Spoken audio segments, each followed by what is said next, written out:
I heard about the family meeting from my godmother's assistant, an afterthought message buried at the bottom of a text thread about brunch recipes. No official invitation, no email, no calendar hold. And yet, I showed up. That's the thing about being erased slowly. Sometimes it takes showing up to see just how invisible you've become. The Whitaker estate hadn't changed. The same brick-lined driveway, the same mahogany doors that groaned a little too long before closing behind you.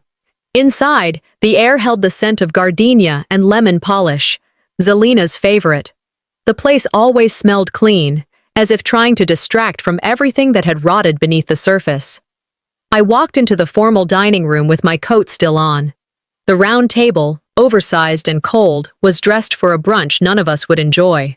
I scanned the printed seating chart on the credenza. My name wasn't there. Cassian's was. Elowen's. Even Cousin Troy, who had blown through 2 trust funds before his 30th birthday, had a seat. But not me. Zelina noticed me first. Her lips curved into a smile that didn't touch her eyes. "Didn't know you were back in town," she said, like I'd shown up uninvited to my own memorial. "I came for the meeting," I replied evenly, removing my coat. Cassian, ever the golden boy, turned from the coffee bar with a smirk. "You're early. The board meeting's kind of tight today." Funny, it wasn't a board meeting, it was a family meeting. But I got the message. I wasn't family, not the kind that got seats or say. There was no chair left at the table, just one near the wine fridge. A folding chair with a laminated sign taped to the back. Storage use only. I carried it across the room, set it down at the far end, and sat. No one offered help. No one looked up. Not even Elowen, who caught my eye for a second before glancing away. I remembered sitting in that room as a 12-year-old, running payroll sheets for Dad during summer break. He used to call me his little number whisperer. Now I was a ghost with a name no one spoke. The room buzzed with polite laughter, light chatter. Zelina passed out color-coded agendas, careful not to hand one my way. I poured myself a cup of tea, the only sound I made all morning. The china clicked softly against the saucer. I focused on the warmth in my hands. If success had to scream to be seen, I had already failed. So I chose silence, for now. Malachi stood at the head of the table, tall, still commanding, even as time had grayed the edges of his temples. He didn't look at me, didn't acknowledge my presence, just adjusted his cufflinks and cleared his throat. "Let's get started. First order of business, succession." I didn't flinch, didn't blink, but my fingers curled tighter around my teacup, and somewhere behind my calm stare, I felt it. The shift. The moment you stop wondering why they forgot to include you and start realizing they never intended to. And just like that, I knew. I hadn't just been forgotten.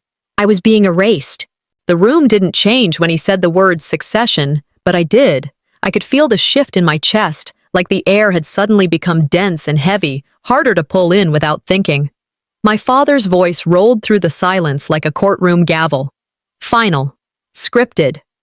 He moved smoothly into his bullet points like we were at a quarterly shareholder update instead of sitting in the same room where I once built Lego towers beneath the table. The valuation report is strong. We're projecting 12% growth in Q4. Elowen will continue overseeing branding and outreach. He didn't glance in my direction, not once. Then the screen behind him changed. A new slide lit up. Future operational team. 4 smiling faces. Elowen, Cassian, a new CFO I didn't recognize, and one placeholder silhouette marked TBD, logistics. No Astraea. I didn't move. My hands rested in my lap. I'd learned long ago not to flinch in front of my mother's guests, or my father's expectations. Cassian leaned forward with his practiced charisma. "Given the current market climate, we've decided to streamline leadership." He smiled toward no one in particular. Less fragmentation, more alignment. Zelina was the first to clap. Polite, measured. The kind of clap that says, "Look how cleanly we cut her out." Elowen smiled tightly, like she didn't know where to look. She still hadn't spoken to me. I gave it 3 heartbeats. Then quietly, "I noticed there's no CTO listed." Malachi didn't look up from his notes. "We've simplified things," he said, flipping a page as if that settled it. No need for tech consultants to be involved in vision setting. Consultant, not daughter, not founder. I blinked once. That was all I allowed myself. I felt Zelina's eyes on me, watching, calculating, maybe wondering if I'd raise my voice, embarrass them, but I wasn't going to give her that satisfaction. Got it, I said, setting my teacup down. Just making sure I wasn't missing something. He glanced at me then, just barely. You're not. No one else spoke. The brunch plates were still full. A scone on my plate sat untouched, like it belonged to someone else entirely. A part of me wondered how many times I'd sat at that table, giving ideas no one remembered until Cassian repeated them months later in meetings I wasn't invited to. But this was new. This wasn't passive dismissal. This was formal removal. I assume I should step out then, I said, still calm. My voice, measured, even. Malachi exhaled, slow and heavy. You're not part of the managerial structure anymore, Astraea. Please respect that and leave with what you came with. He didn't shout. He didn't need to. He pointed toward the floor, where my leather work bag rested against the side of the chair I'd dragged across the room. The chair labeled storage use only. No one spoke, not even a murmur. The family staff member standing near the hallway door took one quiet step to the side, as if preparing for my exit like a well-trained usher at a funeral. I stood slowly, picked up my bag, straightened the sleeves of my blazer, and I looked at each of them, Cassian, smug, Elowen, ashamed, Zelina, composed, and my father, the man who once taught me how to read blueprints, who now looked at me like I was a liability. No tears, no dramatic parting words. Just me, walking out as if I were late for a meeting I never scheduled. The hallway outside the dining room was lined with portraits, photos of past anniversaries, groundbreaking ceremonies, golf tournaments, baby showers, family memories, curated and polished for guests. And as I passed the biggest frame, the one from the 40th anniversary gala, I stopped. I used to be in that photo. I remembered the flash, the pose, the wine-colored dress I bought for the occasion, but in this version, I wasn't there. They hadn't just erased my title. They'd cropped me out of the family, pixel by pixel. As I walked past the giant family portrait in the hallway, I realized they'd already erased me from that too. The drive back to Austin felt longer than usual, though I didn't hit traffic once. The freeway was clear, the sky shifting from pale gold to dusty gray, the kind of silence that doesn't comfort you, but instead asks questions you've been dodging for too long.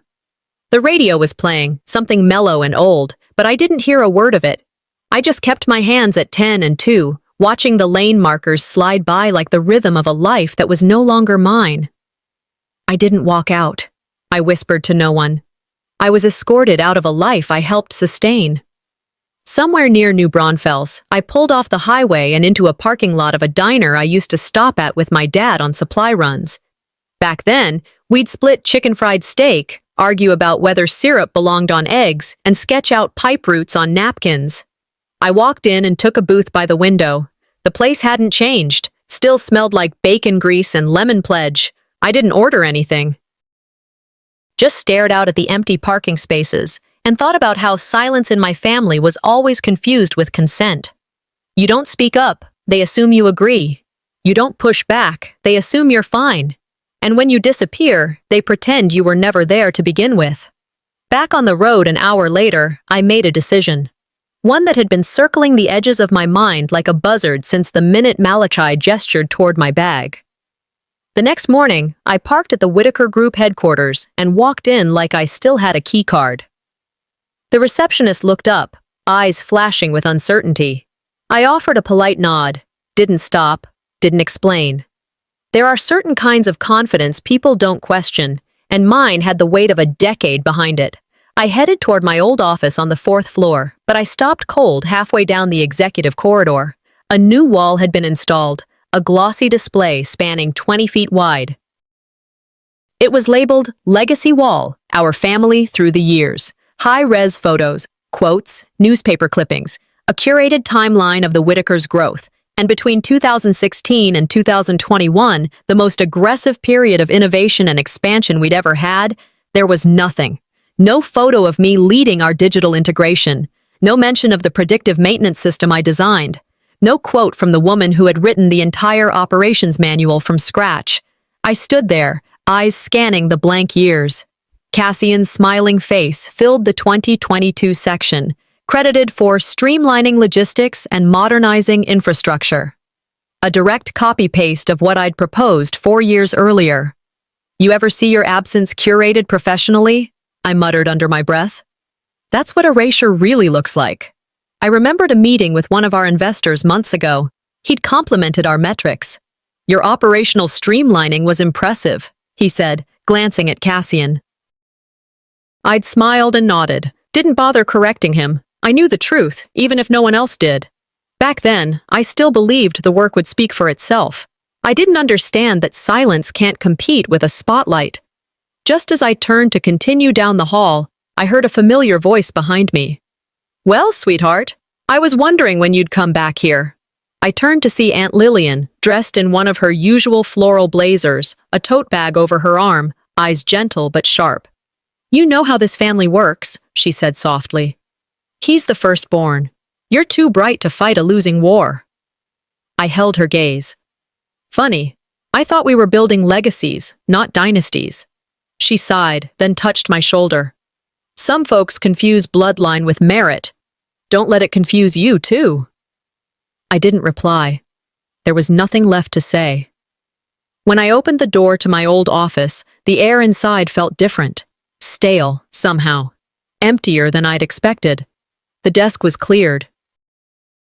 The bookshelves stripped. Not even a stapler left behind. Except for one thing. On the back wall, a small post-it note. Yellowed. Curling at the corners. My handwriting. "If they erase you, rewrite everything." I stepped fully into the room, closed the door behind me, and just stood there. Not because I was unsure, not because I was overwhelmed, but because I was taking inventory, not of what was there, but of what wasn't. My old office had been gutted. No lamp, no photos, no hint that a human had once spent 10 hours a day in this space building the systems that were now running their empire. The walls were bare, except for one thing. A corkboard pinned with a single sticky note, just above where my diplomas used to hang. "If they erase you, rewrite everything." My own handwriting. A year ago, I'd written that line in Sharpie after a board meeting that felt eerily similar to the one I'd just been ejected from. That was the day I proposed a full-scale digital transformation initiative. I'd built a 3-phase system, offered projections, even brought in test users from pilot clients. No one said a word after I finished, just clinks of cutlery and a dismissive cough from my father. Later that evening, I came back to my office alone, sat at my desk, and scribbled that note. I stuck it to the wall as a joke, except it never really was one. Now, I stared at it, yellowed around the edges but still stuck tight. They'd cleared everything else, but not this. "They thought I'd cry," I murmured. I drove home, planned instead. I pulled out my phone, snapped a photo of the note, then walked to the window. The city below moved as usual. Delivery vans, pedestrians, the low hum of engines waiting at the intersection, people going on with their lives, unaware that in a single office, a woman was deciding hers wouldn't be erased without consequence. It wasn't just about family anymore. They had made it business, and if it was business, I knew exactly how to respond.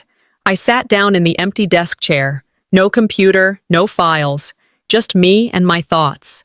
I closed my eyes and replayed Zelina's voice from the week before. Soft, sugar-coated, always careful.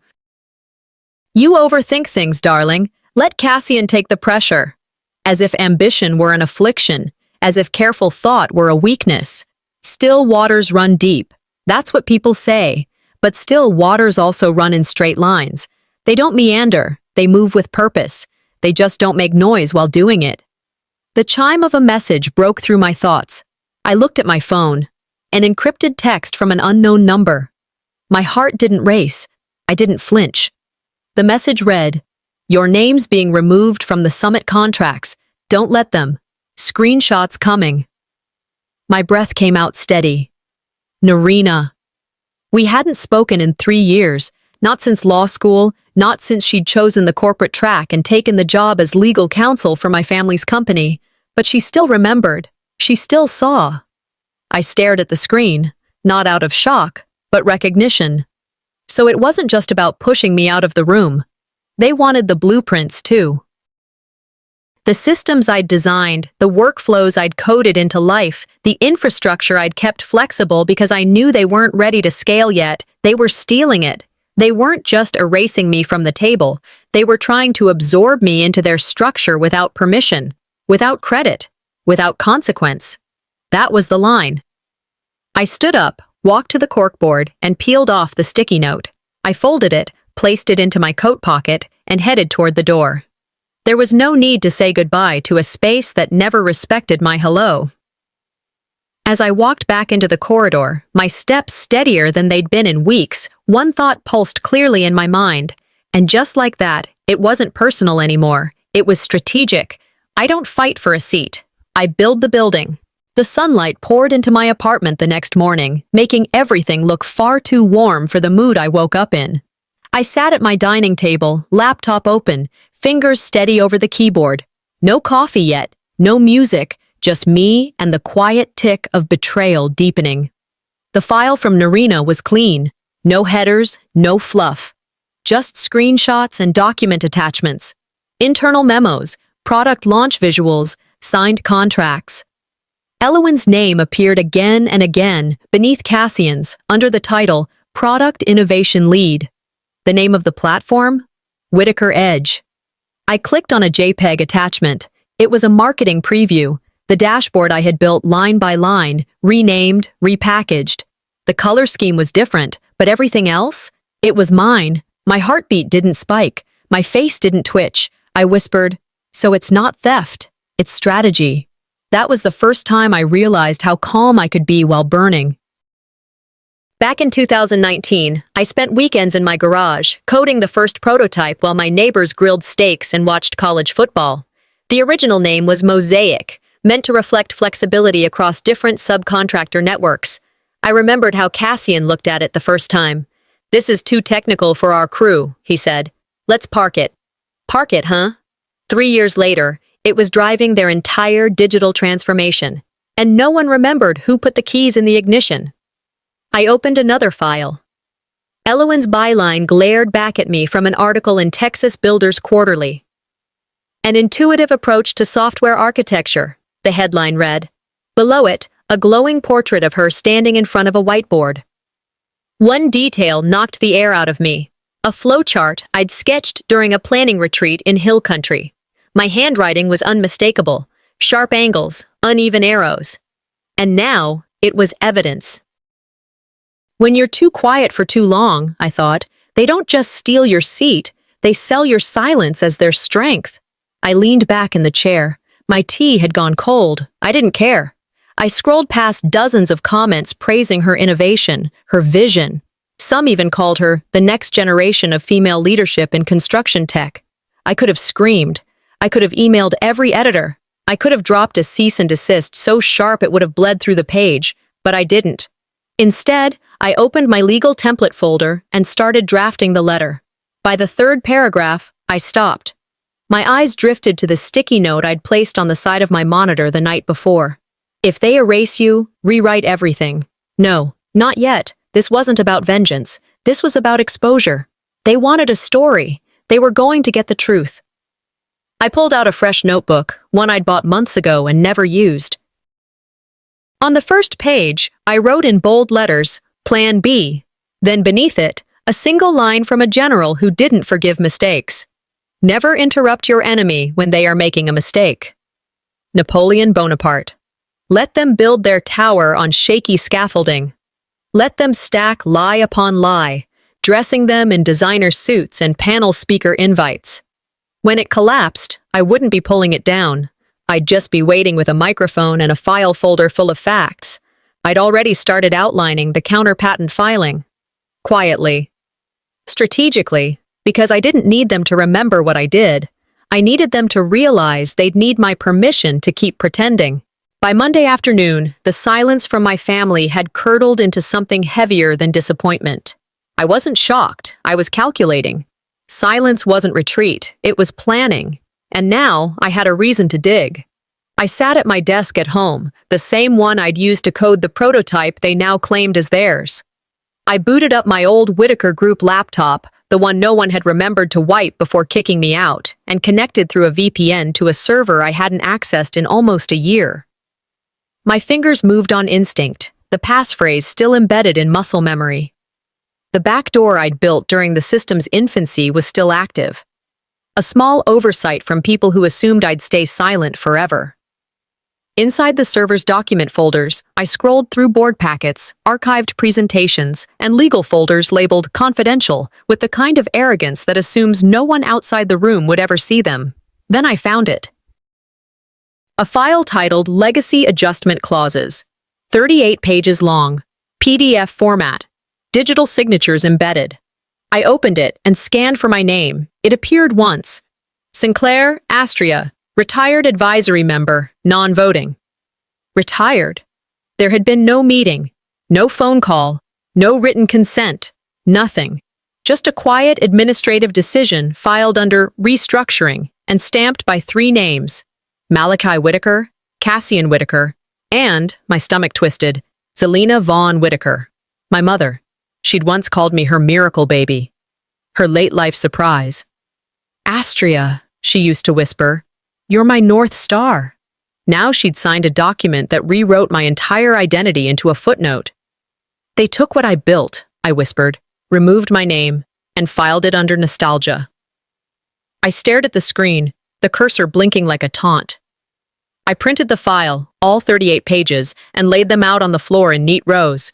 Contracts didn't lie. People did. A knock at the door snapped me back into the moment. Not a text, not a call. A knock. I opened the door to find a courier holding a plain manila envelope, no return address, just my name in neat block letters. Sign here, he said, eyes avoiding mine. I did. Took the envelope. Closed the door. Inside was a letter from the Whitaker family legal team, formal, almost sterile in its tone. We appreciate your historic contributions to the Whitaker Group and acknowledge the emotional complexity of this transition. Transition? What they meant was removal.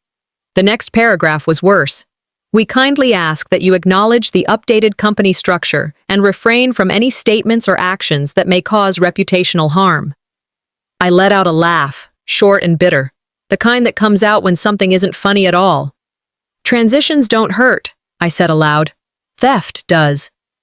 I pulled out my phone and took a photo of the signature line at the bottom of the document. Then I sent it to Leora. No words. Just the image. A minute later, my phone lit up with her reply. 3 words. Burn it down.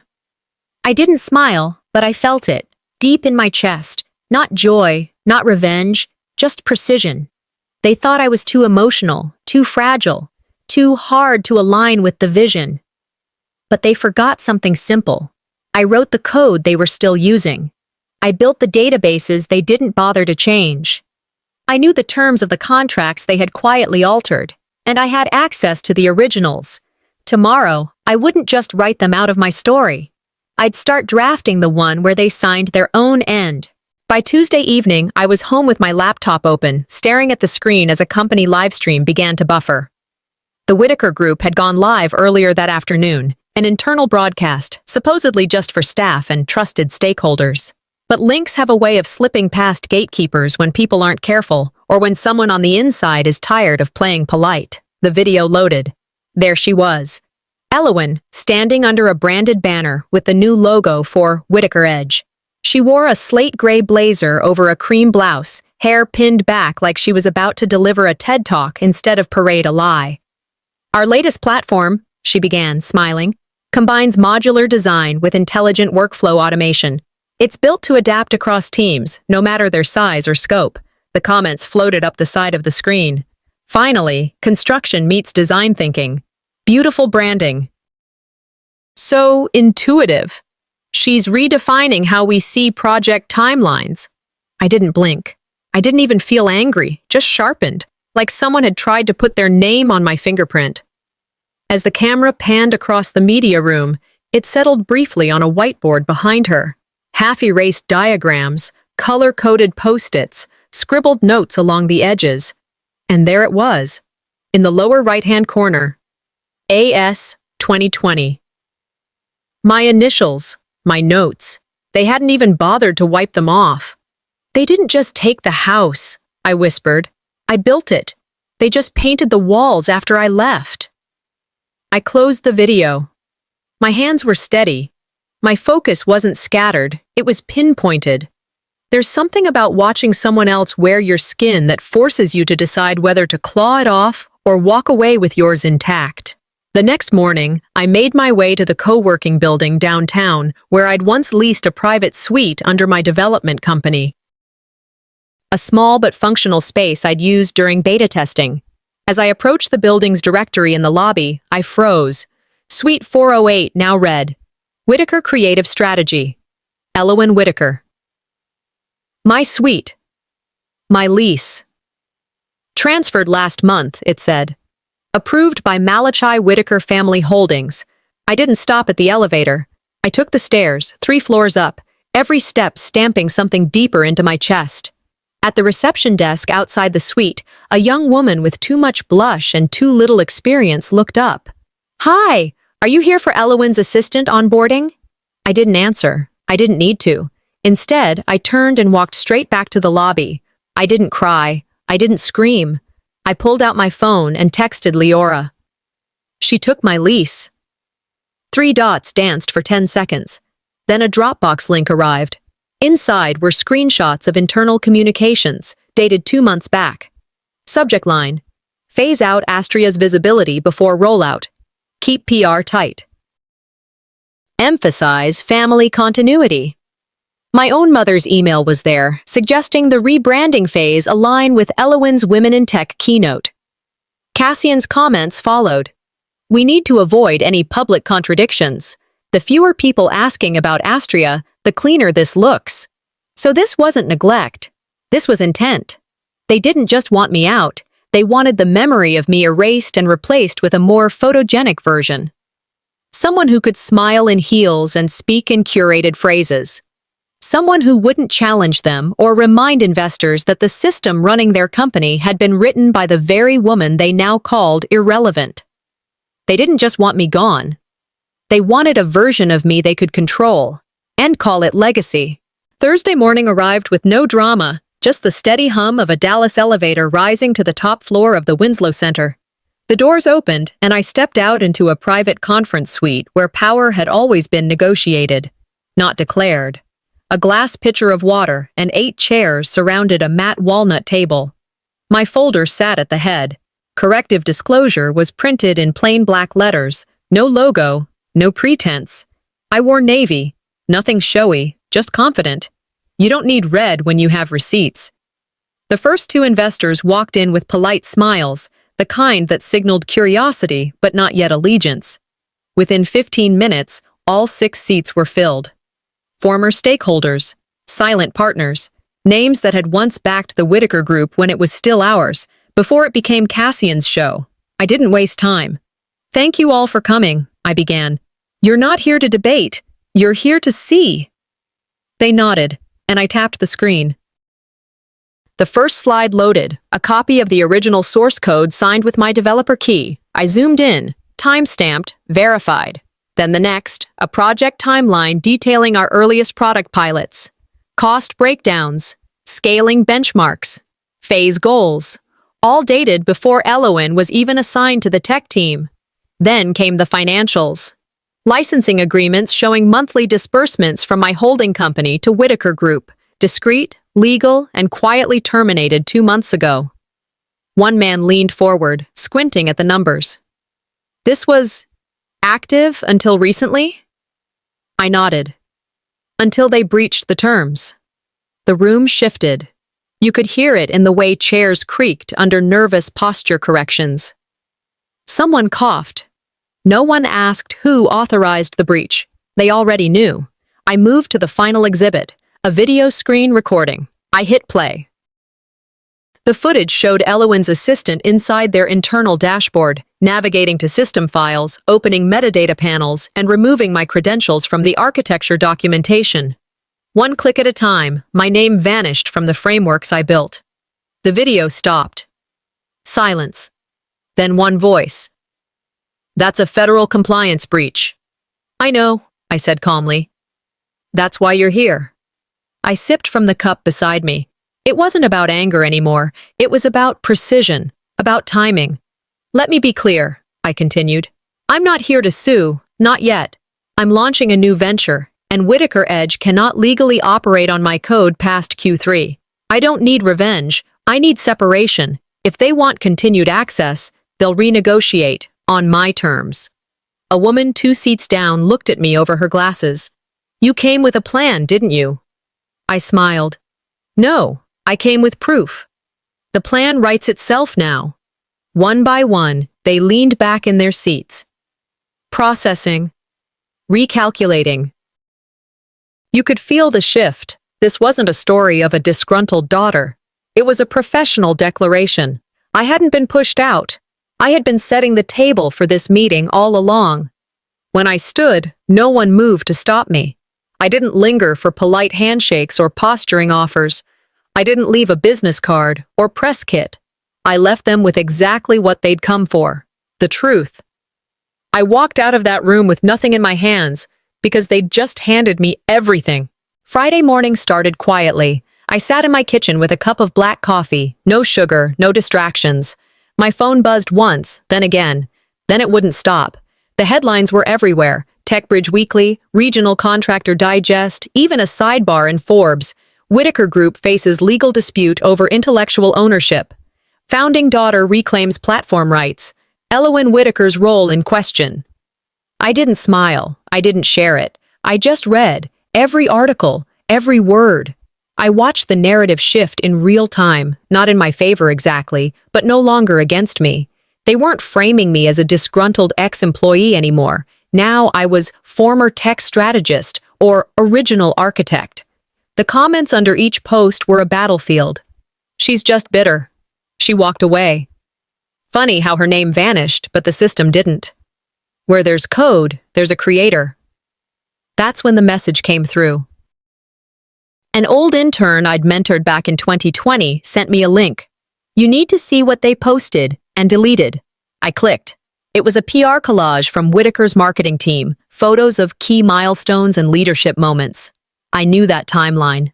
I remembered the day those pictures were taken. One image, in particular, used to show me standing beside our early prototype, leading the product demo in front of contractors and engineers. Now, I wasn't there, cropped clean out, like I'd never existed. You can't erase someone who remembers everything. The angle of the photo was slightly off.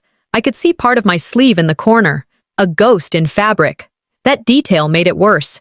They hadn't just left me out. They edited around me. I closed my laptop. The illusion had officially shattered. This wasn't about misunderstanding. This was coordinated erasure. Midday, another blow landed. Only this time, it came from the inside. A whistleblower blog posted a leaked internal email chain. The subject line?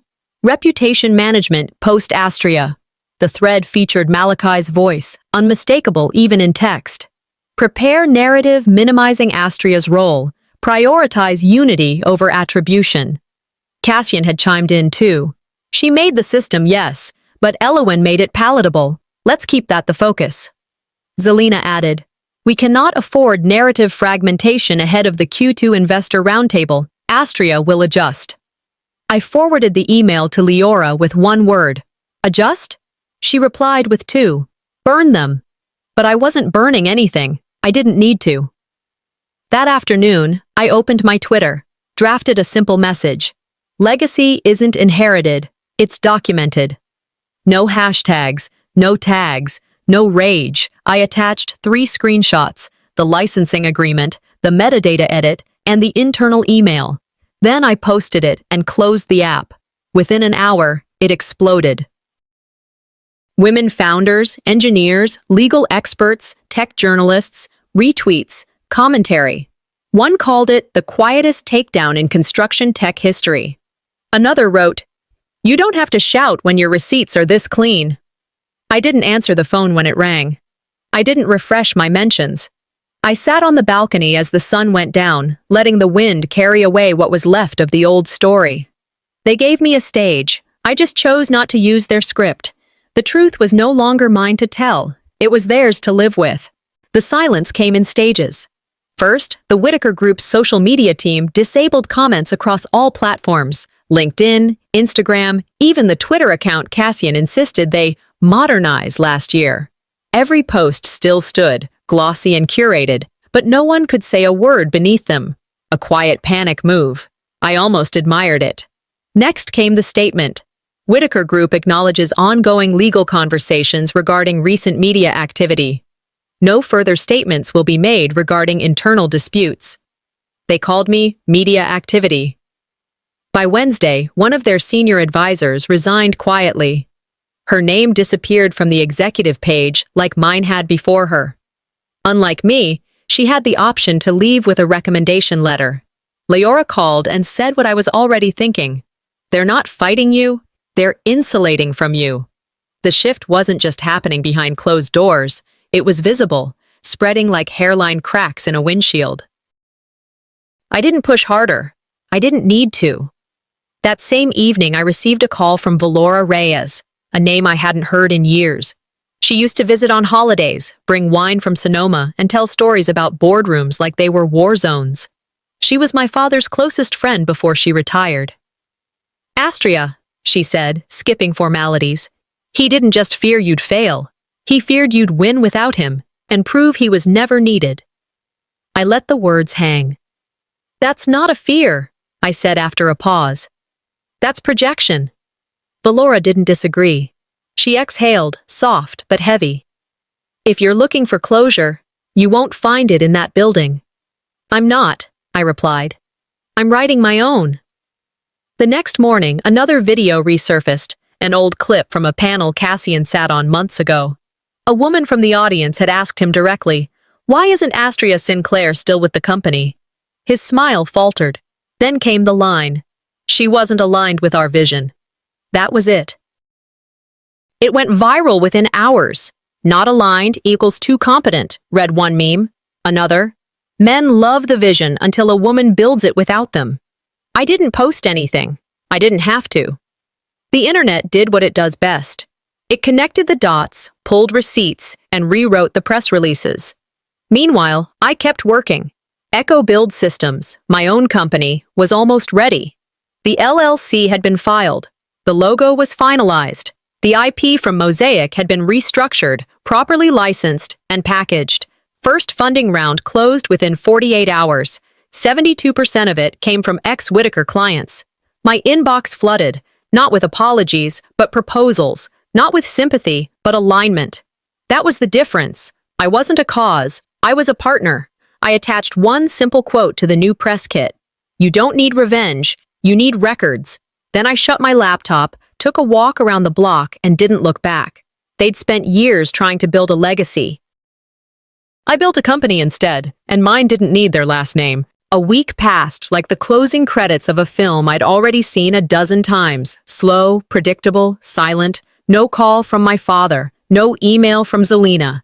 Not even a cease and desist letter from their lawyer. The world kept spinning, and their silence grew louder than anything they'd said to my face. I was on my balcony as the sun dipped low behind the rooftops of Austin, gold, bleeding into gray. The air was warm, still, the kind of quiet that felt earned. I checked my messages out of habit and found one from a name I didn't recognize. It read, "I saw your story. You made me believe I don't have to wait for a seat." I read it twice. Then again. That's when it hit me. Not grief, not satisfaction, just clarity. Closure isn't what they give. It's what I no longer need from them. I stood up, walked back inside, and glanced at the unopened envelope that had arrived earlier that day. Thick paper, cream-colored, return address in tiny script. Whitaker Group, of course. Inside was a formal invitation. Join us in celebrating 45 years of legacy. No guest list, no +1, just a courtesy copy. I didn't RSVP, but I went. The event was held at the Westfield Ballroom, marble floors, hanging orchids, and a slideshow that looped every 10 minutes. Cassian was front and center in every photo. Eloin sparkled on the stage, giving a speech that sounded like a LinkedIn post come to life. I stayed at the back. No one noticed me. Not really. A few turned, did double takes, then looked away. But one person didn't. Paul, the old project manager who used to bring donuts to our 7 a.m. team huddles, caught my eye from across the room. He didn't wave, didn't smile. He just nodded, slowly, like we were standing on the same side of something no one else could see. I left before dessert. As I stepped into the night air, I felt lighter. Not triumphant, not bitter, just done. 2 days later, I signed the final lease on EchoBuild Systems' new headquarters. A modest space in East Austin with big windows and clean lines. The first thing I unpacked was a series of framed prototype diagrams, my old work now restored with my name proudly etched on each plaque. In the corner of my office, I mounted the corkboard. The one they'd stripped, the one they left a single note on. I'd kept that note folded in my wallet for weeks. Now I pinned it right back where it belonged. Rewrite everything. They may never see me clearly, but I see myself fully now, and I am never stepping out of my own frame again. It was quiet inside the arbitration chamber, just the faint hum of the air vents and the occasional rustle of paperwork. No reporters, no cameras, just a judge, a clerk, 3 lawyers, and me. I placed the folder on the table like it weighed nothing, though every page inside carried the gravity of years stolen, repackaged, and sold under someone else's name. 3 years ago, I had issued a licensing agreement to the Whitaker Group for my software architecture. Buried in standard developer language, just one clause stood out. License expires upon transfer of digital credit or branding without source acknowledgement. A clause no one at that table had read, not thoroughly. And yet, here we were.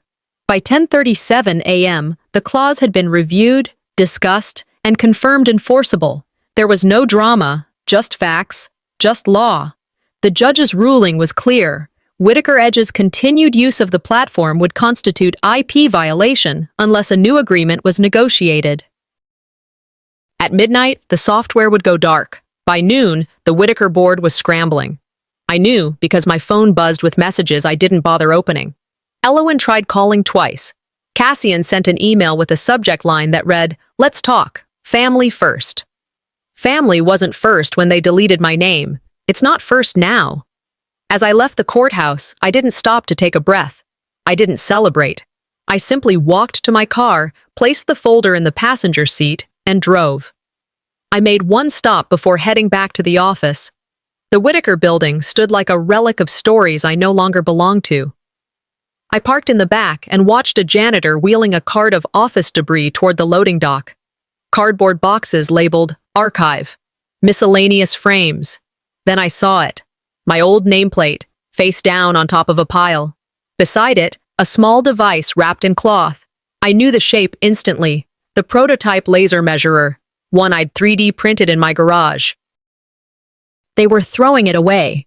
I stepped out of the car, walked over slowly. The janitor looked up, startled. "I'm not here to cause trouble," I said. He stepped aside. I picked up the nameplate, brushed off the dust. Then I took the prototype and cradled it in both hands.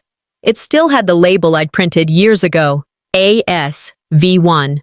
I thanked the janitor and walked back to my car. In the trunk, resting on top of a box of marketing mock-ups for my new company, sat a freshly printed plaque. Founder, engineer, builder of systems, seen and unseen. It was polished, heavy, brass-backed. Back at EchoBuild's new office space, the windows poured light into the front lobby. My new team was already at work.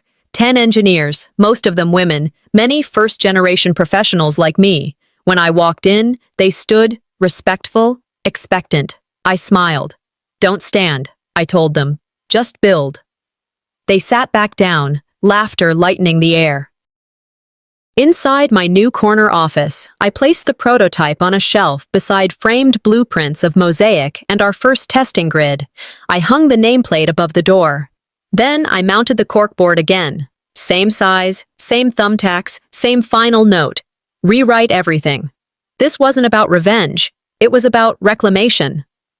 My story wouldn't be told in whispers or footnotes or edited out photos. I didn't need revenge. But I made sure the story ended with my signature, not theirs. They tried to bury me in contracts, silence, and shame. I turned every signature into a weapon, and every lie into leverage.